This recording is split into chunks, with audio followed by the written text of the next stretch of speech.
अस्सलाम वालेकुम व्यूअर्स, कैसे हैं आप? ठीक है। आज अब आवाम की आवाज़ में मैं आपके सामने एक और अवामी रहनुमा, एक और अवामी नौजवान लीडर को आपके सामने लेकर आया हूँ, क्योंकि मैं टैलेंट पे काम करता हूँ और टैलेंट को आपके सामने लेकर आता हूँ। आज जिस टैलेंट को मैं आपके सामने लेकर आया हूँ उसका नाम डॉक्टर राशिद अली है और इनका तल्लक एक सियासी जमात पाकिस्तान तहरीक इंसाफ से है। डॉक्टर साहब हमारे तहरीक इंसाफ में किसी तारफ़ के मोहताज नहीं। डॉक्टर साहब जो कि माशाल्लाह तीन डिग्रियां रखते हैं, DHMS किया हुआ है इन्होंने, और इसके अलावा हमारे जो डॉक्टर साहब हैं ये डेंटिस्ट का भी इन्होंने डिप्लोमा किया हुआ है और इसके साथ साथ डिस्पेंसर भी हैं। और इसके अलावा मैं थोड़ा सियासी तारफ़ के हवाले से अब डॉक्टर साहब की तरफ रुजू करता हूँ कि डॉक्टर साहब आप अपना थोड़ा सियासी तारफ़ करवाएँ और आवाम को और मेरे व्यूवर्स को बताएँ कि आपने अपना सियासी करियर कब आगाज़ किया और आज तक आप अपनी सियासी क्या खिदमत दे चुके हैं। बिस्मिल्लाहिर्रहमानिर्रहीम। जी, सियासी तारफ़ मेरा ये है कि 2013 में PTI से वाबस्ता हूँ। 2013 से 2013 के इलेक्शन में अरशद साई के साथ साथ काम किया है, वर्क किया है अपने इलाके में, शाहकोट तक उनके साथ वर्क किया है। और तकरीबन उसके बाद 2018 के इलेक्शन में बिलाल विरक साहब के साथ, चौधरी तारक सईद कुमन साहब के साथ इधर पूरे इलाके में वर्क किया है। और अल्लाह का शुक्र है, बड़े मुस्बत जो है वो लोगों ने मिलना शुरू किया, मुस्बत रिज़ल्ट आए उसके। लोग जानते हैं, लोग अच्छा समझते हैं, लोगों को कह लें कि ट्रक की बत्ती के पीछे नहीं लगाते, जो बात करते हैं हक़ की और सच की करते हैं। लोग आते हैं क्लिनिक में, इधर आ जाते हैं, अल्लाह का शुक्र है। और लोगों के जो काम होते हैं वो भी करते हैं। और बहुत ज़्यादा कह लें कि PTI के साथ और हमेशा जो है खान साहब के साथ जो है इसी तरह हम चलते रहेंगे और चलेंगे भी इंशाल्लाह। खान साहब जो कि आखिरी उम्मीद हैं पाकिस्तान की, ये मैं समझता हूँ। बिल्कुल। अच्छा डॉक्टर साहब, आपके ख़्याल में सांगला हिल में जो PTI है पाकिस्तान तहरीक इंसाफ, इसकी महरूमियात क्या है? मतलब आप तो यूथ के बंदे हैं, मतलब आपने यूथ में काम किया है, आप कौन सी वो महरूमियात देखते हैं जो कि पाकिस्तान के तहरीक इंसाफ में आपको नज़र आती हैं यहाँ पर? देखिए जी शाह साहब, इतना ज़्यादा तो हम कह लें कि लोगों से ये जो PTI के जितने भी यूथ के लोग हैं, ये ज़्यादातर इनका काम ये है कि ये वीडियो में आना जो है ना, इसको अच्छा समझते हैं। लोगों के काम करना जो है ना, जो मैंने नोट की है चीज़, वो मैं आपको बताऊंगा। सोशल मीडिया पे सोशल मीडिया के सर पे कि महरूमियत यही है कि जी, मेरे जहन में ये बात आती है कि यहाँ के जितने भी अब नाम लेना जो है वो मुनासिब नहीं है, लेकिन खुशामद बहुत ज़्यादा है, खुशामद बहुत ज़्यादा। और काम मेरे ख़्याल से कोई किसी किस्म का काम नहीं। आपने बलदियाती इलेक्शन मालिश का नाम बिल्कुल वही समझ लें कि आपने बलदियाती इलेक्शन देखा होगा कि PTI ने यहाँ पे कोई भी सीट जो है ना वो हासिल नहीं की। उनकी वजह भी यही है कि मलक आज़म साहब जो है यहाँ पे बड़ा अच्छा, अपनी तरफ से वो बड़ा अच्छा वर्क करते हैं, लेकिन उनके आसपास जितने भी लोग आते हैं वो सारे, मुझे नहीं समझ आता है कि उनको देखना नहीं आता लोगों को, या क्या चीज़ है कि वो समझते नहीं हैं। इतने पुराने वो सियासतदान हो गए हैं, लेकिन मुझे ये लगता है कि अभी उनमें जो है वो इंसान को या बंदे को पहचानने की जो सलाहियत है ना, वो मुझे नहीं लगता कि वो अभी भी उनके पास है। अच्छा डॉक्टर साहब, अगला क्वेश्चन मैं आपसे करता हूँ कि जिस तरह आप बता रहे हैं क्लिनिक पे बैठ के आप सारे दिन खिदमत खलक करते हैं, लोग आपके पास आते हैं, आप लोगों के मसाइल सुनते हैं, उनको हल करने की कोशिश भी करते हैं, तो आइंदा बलदियाती इलेक्शन में आपकी क्या प्लानिंग होगी? आप इलेक्शन प्रोटेक्ट करेंगे या किसी की सपोर्ट करेंगे, या क्या इसका लाइम है आपका? देखिए जी, बलदियाती इलेक्शन के हवाले से अभी जो माहौल चल रहा है, अभी तो पता नहीं है कि बलदियाती इलेक्शन कब होने हैं या कब हों, अभी तो कुछ नहीं बंदा कह सकता। लेकिन अगर बलदियाती इलेक्शन हुए तो इंशाल्लाह मैं अपनी वार्ड में जो है बलदियाती इलेक्शन लड़ूंगा, ज़रूर लड़ूंगा अपनी वार्ड में इंशाल्लाह। और मेरे ख़्याल से यहाँ पे जिसने भी अपना उम्मीदवार लाना है वो ज़रा सोच समझ के लाए, क्योंकि ये कह लें कि तारीफ़ नहीं है, लेकिन वर्क जो है मुझे वर्क बोलता है। और मुझे अभी भी कह लें कि मलक आज़म ग्रुप का जो है ना वर्क यहाँ पे नज़र नहीं आ रहा। वो इसलिए कि ये 3-4 दिन पुरानी बात है। जब से लॉकडाउन शुरू हुआ है तो मलक आज़म ग्रुप के कुछ लोग जो हैं वो यहाँ से काफ़ी लोगों के नाम लिख कर गए हैं, गरीब लोगों के, किसी के घर बैठ के लिख के गए हैं। मुझसे भी पूछा, मैंने भी बताया। आसफ़ आसी साहब को मैंने कुछ नाम दिए थे, राशिद अवान साहब को कुछ नाम दिए थे कि जी ये बंदे गरीब हैं, आप कर तो रहे हैं कि अगर इनका भी नाम आप लिख लें तो मेहरबानी होगी कि आप इनका जो है ना वो काम कर दें। लेकिन आसफ़ आसी ने मुझसे नाम तो लिखवा लिए, लेकिन उसके बाद उन्होंने मेरा फ़ोन ही नहीं उठाया कि डॉक्टर साहब आपके ये राशन के 3 नाम आपने लिखवाए हैं। फिर हमने उनको खुद अपनी तरफ से जो है राशन जो है प्रोवाइड किया है। और एक और इनका जो सियासी बंदा है वो कह रहा था कि नाम अब उसका भी मैंने नहीं लेना, मलक आज़म साहब का बंदा है। मलक आज़म साहब खुद जज करें कि वो बंदा कौन सा है कि आपकी इलाके में जो है वो इंसल्ट करवा रहा है। उसके अल्फाज ये थे, जी हमारा काम है लिस्टें बनाकर आगे देना, आगे वालों का काम है कि वो राशन देते हैं या नहीं देते, ये उनका काम है। लेकिन ये बात सरासर गलत है। ये बात आपकी बिल्कुल ठीक है। यहाँ तो किसी के साथ नाम ऐड ना करेंगे, किसी को ऐड करें तो फिर उसको आप एक गरीब का नाम लिखते हैं, उसको उम्मीद नहीं लगती। आप एक गरीब का नाम लिखते हैं, उसका आईडी कार्ड नंबर लिखते हैं, उसका एड्रेस लिखते हैं, उसको उम्मीद लग जाती है, उसको उम्मीद लग जाती है। वो 2-3 दिन तक जो है वो आस में रहता है और कुछ चीज़ें परचेज़ नहीं करता कि मैंने नाम लिखवाया हुआ, मुझे राशन आ जाना है। अब जिस बंदे का वो नाम लिखा गया उनको राशन नहीं पहुंचा। अब वो बंदा जो है वो, मैं फिर एक बार कह दूं कि मेरा यहाँ पे क्लिनिक है, मेरे पास सारे सियासी जमातों वाले जो हैं वो लोग आते हैं और हर किस्म के लोग मेरे पास आते हैं। इकबालपुरा में तकरीबन कोई एक ऐसा घर होगा कि जो मेरे पास ना आता हो। अच्छा, तो डॉक्टर साहब थोड़ा मुझे बता दें, एक नहीं, मेरी बात ज़रा पूरी होने दें। कोई ऐसा कह लें कि घर नहीं है जो मेरे पास आता हो। और उसमें ये है कि जो लोग मेरे पास आते हैं इस वक्त यही कह रहे हैं कि जी जितने भी लोग हमसे राशन का वो नाम पता लिख कर गए हैं, हमें राशन नहीं मिला। आपकी शिकायत है कि शिकायत ये है कि देखिए, जो अगर नाम लिखते हैं तो काइंडली अगर नाम लिखा है या लिखते हैं तो उनके घर पे राशन पहुंचना चाहिए। अगर आपने नहीं देना किसी को या इतनी सख्त नहीं रखते देने की तो फिर उनका नाम ना लिखें। तो फिर अल्लाह का शुक्र है हम बैठे हुए हैं, जो हमसे होता है वो हम कर रहे हैं और करेंगे भी इंशाल्लाह। अच्छा डॉक्टर साहब, क्या वजह बनी कि ये जो डेवलपमेंट के ये जो टेंडर वगैरह पास हुए हैं, चौधरी तारक सईद गुमन साहब जो कि हमारे टिकट होल्डर थे PP 131 के, वो उन्होंने मतलब कि जितने भी हाईजैकर माफिया था उनको पीछे छोड़ा और उनका वो, और सुनने में आ रहा है कि आपके कहने पर कोई 1-2 बाज़ार जो है उसको आपको प्रेफरेंस दी गई है और आपको प्रायोरिटी बेस पे वो कह रहे हैं डॉक्टर साहब, मतलब कि इसमें लाया मतलब डॉक्टर साहब का नाम आ रहा है कि जिसको बनवाने में को। तो आपका कोई तारक सईद गुमन साहब के बारे में कोई बयान या उनको आप कुछ कहना चाहते हैं या उनके बारे में कुछ आवाम को बताना चाहेंगे, इस बारे में क्या कहना है आपका? जी बिल्कुल। शाह साहब तारक सईद कुमन साहब जो हैं बहुत अच्छे लीडर हैं। मेरा उनके साथ तल्लुक़ 2013 के इलेक्शन में हुआ था, उनके बेटे के साथ अवैस तारक कुमन के साथ, और उनके साथ जो बार के सदर हैं उनके साथ 2013 का इलेक्शन जो था वो भी हम बड़े अच्छे तरीके से लड़ा था।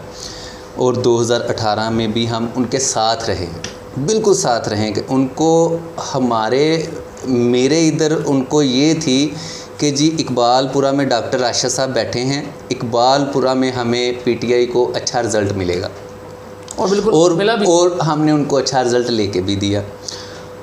अब तारक सईद कुमन साहब को पता है कि हाईजैकर कौन है, वर्कर कौन है और कौन काम करने वाला है और कौन जो है सेल्फ़ी बनवाना चाहता है, कौन अपनी पिक्चर्स बनवाना चाहता है, या कौन जो है सियासतदानों के पीछे जो है दुम हिलाता फिरता है। ये तमाम लीडर को पता है। लेकिन लीडर की भी कह लें कि वो होती है कि उनको इस तरह के लोग जो हैं वो चमचे जो हैं वो साथ रखने पड़ते हैं।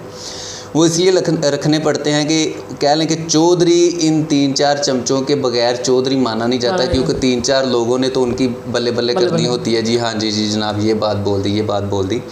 ये हमारे इधर बाज़ार में कुछ प्रॉब्लम चल रही थी। इधर जो काम तारक सईद कुमन साहब को बोले थे मैंने, तो मैंने उनसे रिक्वेस्ट की, तारक सईद कुमन साहब से मैंने रिक्वेस्ट की। मैंने कहा कि कुमन साहब हमारा ये मसला है, ये लोगों का मसला है, लोगों की लड़ाइयाँ होती हैं, ये पानी जो है ये कहीं नहीं जा रहा, लोगों को बड़ा मसला है। तो उन्होंने मेरी इतनी इज़्ज़त रखी तारक सईद कुमन साहब ने कि मैं क्लिनिक से बाहर नहीं गया, मैं दफ्तर में नहीं गया, मैं कहीं भी नहीं गया। उन्होंने अपने इंजीनियर को और अपने ठेकेदार को क्लिनिक में भेज दिया कि डॉक्टर साहब आप इनको काम दिखा दें, इंशाल्लाह आपका काम हो जाएगा। और अल्लाह का शुक्र है वैसा ही हुआ कि मेरा काम भी हो गया। और जिस दिन काम हुआ था, कह लें कि उस दिन, फिर मैं नाम नहीं लेना चाह रहा, कि किसी को पता भी नहीं था कि काम कहाँ हो रहा है, लोग तस्वीरें खिंचवाने कहाँ चले गए थे, ऐसे बिल्कुल नहीं पता था। वो परेशान हो गए जी, हमने तो सोचा था ये काम था, वो टेंडर देख के ही वो आ गए जी, ये गली नंबर 12 यहाँ से बननी है, लेकिन हमने तो पास मस्जिद का बाज़ार करवाया था। मस्जिद वालों को प्रॉब्लम थी, पानी से गुज़र के नमाज़ पढ़ते थे, कपड़े गंदे हो जाते थे। हमने तो रिक्वेस्ट की थी जी मस्जिद वाला बाज़ार बना दें, हमने कोई तस्वीरें, ये तो काम 3-4 माह से चल रहा था, मैंने तो एक तस्वीर नहीं दी। मैं चाहता तो जिस दिन ये ठेकेदार साहब ने चेक किया था, या जिस दिन इंजीनियर ने चेक किया था, जिस दिन निशानदेही हुई थी, जिस दिन वो आके बार बार देखते थे, तो मैं तब भी तस्वीरें बनवा सकता था, लेकिन मैंने तस्वीरें नहीं बनवाई। लेकिन कह लें कि मैं बहुत अफसोस के साथ कहना पड़ रहा है कि यार इस तरह के लीडर इन्होंने रखे हुए हैं कि टेंडर देख के ये भी इन्होंने नहीं सोचा कि यार ये काम कहाँ हो रहा है और हम कहाँ खड़े हैं। तस्वीरें कहीं इनको पता ही नहीं, काम कहीं हो रहा है, मतलब काम कहीं पे होना है और तस्वीरों का अरेंजमेंट कहीं और पे कर रहे हैं। इनको पता ही नहीं था कि कम से कम ये किसी से पूछ लेते। अब इसमें भी 2 चीज़ें आ जाती हैं। पीटीआई की कह लें कि जो महरूमियत का सवाल आपने किया था, अब यहीं से अंदाज़ा लगा लें कि यहाँ पे पीटीआई एक है, ग्रुप 5 है, ग्रुप 5 हैं। अब एक ग्रुप अपने ख़िलाफ़ बात नहीं करना चाह रहा। अब मेरे लिए तो पीटीआई सबसे पहले है, और मैंने तो पीटीआई के लिए ही अच्छी नेक ख्वाहिशात का इजहार करना है। मेरे लिए तारक सईद कुमन साहब हैं, मैं उनकी कह लें कि दिल से जो है, अब पहले अगर 50% थी तो अब 100% हो गई है, क्योंकि उन्होंने मेरी एक कॉल पे मेरे ये 2 काम करवाए। अब मैं तो उनके ख़िलाफ़ एक बात नहीं सुनूंगा। अब 2-4 काम मैं इनको बोल दूं, मुझे पता है कभी भी नहीं होंगे। अब इनको महरूमियत को यही कहना पड़ेगा कि कम से कम ये आपस में बना के रखें। ग्रुप चाहे 5 रहें या 6 रहें पीटीआई के यहाँ पे, लेकिन सबकी आपस में बातचीत अच्छी होनी चाहिए। ये नहीं होना चाहिए कि जी तारक सईद कुमन ग्रुप है और उससे मलक आज़म ग्रुप बात नहीं करेगा, मुतसफ़ संधू ग्रुप है और उनसे वो जो है वो दूसरे ग्रुप वाले बात नहीं करेंगे। ये नहीं होना चाहिए मेरे ख्याल से। ये महरूमी है, ये इनको कुछ भी नहीं मिलना। और मैं आपको ये दावे से कह सकता हूँ कि बल्दियाती इलेक्शन में जो है, अगर यही हाल रहा तो इनका फिर वो पुराना हाल होना है, जो पहले हाल इनका हो चुका है, ये मुझे लगता है फिर वही हाल होना है। डॉक्टर साहब, एक और क्वेश्चन कि आप पीछे एक अफवाह उड़ी थी कि डॉक्टर राशिद अली साहब जो थे, इन्होंने जी बाजवा ग्रुप में शमूलियत का ऐलान कर लिया। उसके थोड़ा सा शॉर्ट थोड़ा बता दें कि वो क्या वजह बनी, आप मतलब कि आप पीटीआई की किस वजह से आप छोड़कर मतलब बाजवा साहब की तरफ गए, और बाद में फिर वो थोड़ा बता दें। देखें, ये बड़ा ही अच्छा मेरे पास जवाब है। बाजवा साहब के साथ मेरे अब्बाओ अजदाद के, मलक आज़म के अब्बाओ अजदाद के भी हमारे साथ बड़े अच्छे रिलेशन हैं। बाजवा साहब के भी अब्बाओ अजदाद के साथ हमारे बड़े अच्छे रिलेशन हैं। इलेक्शन से पहले हमने मूव वहाँ इसलिए नहीं किया क्योंकि हम पीटीआई के वर्कर थे। हम टैग था पीटीआई का, हम अपने आप को इधर ख़त्म नहीं करना चाह रहे थे। हमने भरपूर तरीके से पीटीआई का इलेक्शन लड़ा था और किसी को शिकायत का मौका नहीं दिया था। भागे नहीं थे, जो भी था फ्रंट पे था। जिसको पता था उसको पता था कि यार ये पीटीआई का वोट। अब वजह ये है कि जैसे ही इलेक्शन ख़त्म हुआ है, अब 2-4 बंदों ने मुझसे गिला किया था, डॉक्टर साहब आप रब्ता नहीं करते, हमारी इतनी मीटिंग्स होती हैं, आप रब्ता नहीं करते। मैंने कहा भाई यार, बात ये है कि रब्ता मैंने नहीं करना था, रब्ता आपने करना। मैं तो इधर बैठा हूँ, जो करवा रहा है मीटिंग उसका हक बनता है। मैं जो मीटिंग करवा रहा है वो कॉल करे कि यार इस बंदे ने वर्क किया है, इस बंदे ने इकबालपुरा में वर्क किया है और अच्छे नताइज भी मिले। अब उसका हक बनता था कि वो मुझे फ़ोन करे या अपने किसी वर्कर से फ़ोन करवाए, जी डॉक्टर साहब हमारी ये मीटिंग है, हमारा ये अजलास है, आप इसमें शामिल हो जाएं। लेकिन यहाँ पे बस उसी लोग को मेरे ख्याल से शामिल किया जाता है जो बहुत ज़्यादा खुशामद करते हैं, और खुशामद हमसे तो नहीं होती भाई, सीधी बात, हमसे खुशामद नहीं होती। हम लोगों के डेरों पे नहीं जा सकते, बिल्कुल किसी के डेरे पे नहीं जा सकते। अल्लाह का शुक्र है हमारा अपना डेरा है, जिसने आना यहाँ पे आए, अच्छा अल्लाह का शुक्र है। डॉक्टर साहब अभी हम थोड़ा सा क्लोज़ करते हैं इस चीज़ को, थोड़ा बता दें कि और दूसरी बात, वो बाजवा साहब के ग्रुप में शमूलियत वाली बात रह गई है कि इंशाल्लाह ये जो बलदियाती इलेक्शन होगा, अगर बाजवा साहब ने इसमें कह लें कि शमूलियत इख्तियार की, बाजवा साहब ने अच्छे तरीके से इस इलेक्शन को लड़ना चाहा, तो इंशाल्लाह मेरी पूरी कोशिश होगी कि मैं बाजवा ग्रुप का साथ दूं। जी बिल्कुल, मतलब कि आपके कहने का मतलब अगर बलदियाती इलेक्शन में बाजवा साहब कंटेस्ट करते हैं तो आप बाजवा ग्रुप मैं बाजवा बलदियाती इलेक्शन वजह बता सकते हैं कि पीटीआई छोड़कर आप बाजवा साहब का क्यों हिमायत करें? मैं वो भी आपको बता देता हूँ कि बलदियाती इलेक्शन में मैं बाजवा साहब का साथ दूंगा।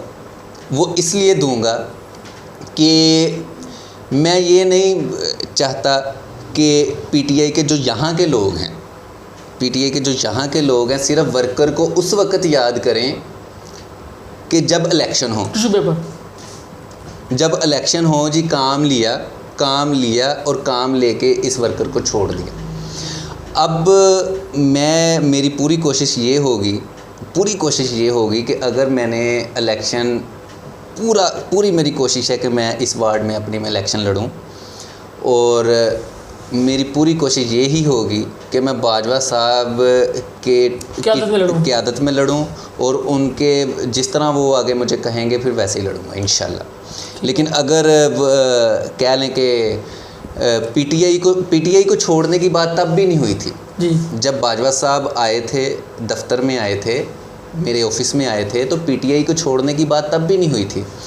उनको भी पता था कि डॉक्टर साहब पीटीआई के नुमाइंदे हैं। मैंने बाजवा साहब को पूरा यकीन दिलवाया था कि नेक्स्ट इंशाल्लाह मेरी तमाम जो कोशिशें होंगी इलेक्शन में वो बाजवा साहब के साथ होंगी। अच्छा डॉक्टर साहब, कोई आखिरी पैगाम, मतलब कि कोई हम एक स्पेशल इंटरव्यू करेंगे जिसमें आप मतलब कि आप अपनी स्पेशलाइजेशन बताइएगा आवाम को, और आवाम को बताइएगा, हम आपका एक स्पेशल इंटरव्यू रखेंगे, क्योंकि आज का हमारा जो टॉपिक था वो सियासी था, तो काफ़ी बड़ी वीडियो हो गई है। जाते जाते कोई एक दो मिनट का एहतियाती तदाबीर जो कि मेरे व्यूवर्स को आप बताएं कि इस जो मूजी वबा से बचने के लिए आप क्या करें, मतलब क्या आप भी डॉक्टर हैं? इससे बचने के लिए जी सबसे पहले तो ये है कि मैंने काफ़ी देखा है कि बाज़ारों में बहुत ज़्यादा रश है।